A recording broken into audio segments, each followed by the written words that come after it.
That Liberty loss was about as devastating a loss as I've ever seen in person. In fact, the two most devastating losses were probably both in that building, Barclays Center. The other being the game where Kevin Durant had his foot on the line for the Nets, Game 7 against the Milwaukee Bucks a few years back. This is the same building, same arena, same energy. In fact, the Brooklyn crowd is so behind the Liberty. It's incredible to see. The vibes in there were immaculate, and the Liberty were cruising. I mean, they look like a super team. That's what's going to make this loss so devastating. Is this is basically a super team when you have Breanna Stewart and you have Sabrina Ionescu and Jonquel Jones, and then you add Leonie Fibic, who has been terrific and maybe the best shooter in the WNBA. To be up 15 points with 5 minutes to go and lose the game at home, especially when you had opportunities to win it even then. I mean, Courtney Williams has the big 4-point play. She's a star in the making.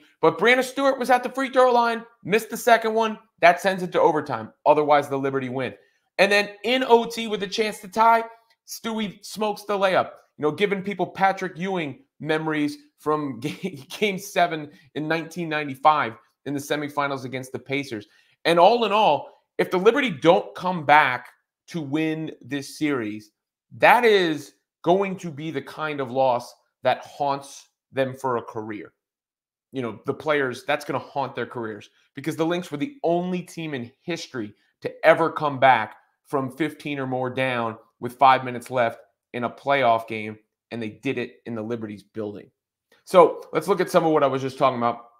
The 4-point play from Courtney Williams was really, one of those scramble plays where they got a couple of shots, and that's probably what got Sabrina Ionescu out of sorts here, who, as you can see, the Liberty are up 3.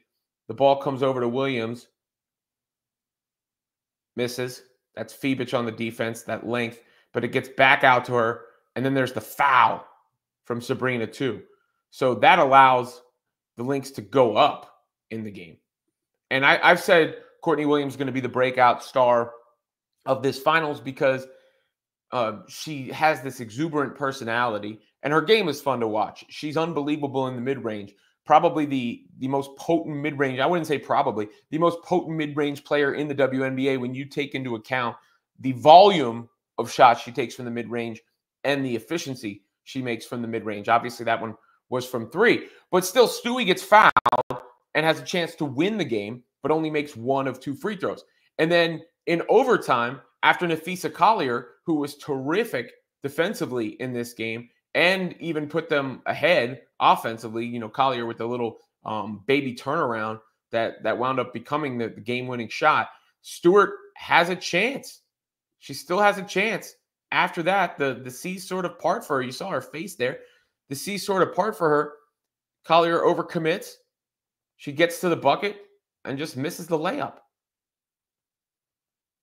I mean, to miss a free throw at the end of regulation, that would win you the game.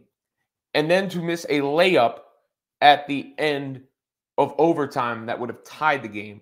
Those are tough pills to swallow. And, Stewie was up there. I looked at her, I was there in the post-game press conference, and she tried to take it on the chin. I think it was actually the verbiage she used. We need to take it on the chin.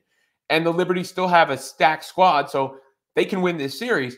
But that is a rough loss for a number of reasons, not only just the lead that they had and that it was at home, but it was also a tough turnaround for the Lynx. They had played like 48 hours before. You're not going to have that advantage in the schedule again. Meanwhile, when the Lynx, crew came into the post-game press room, all smiles, right? Like totally jubilant. and Courtney Williams was delightful. Napheesa Collier was delightful. They were in a good mood. Cheryl Reeve was even joking around a bunch, and really they have good reason to, because right now they're in the driver's seat for the WNBA Finals, and the New York Liberty could be looking back on this loss for a long, long time.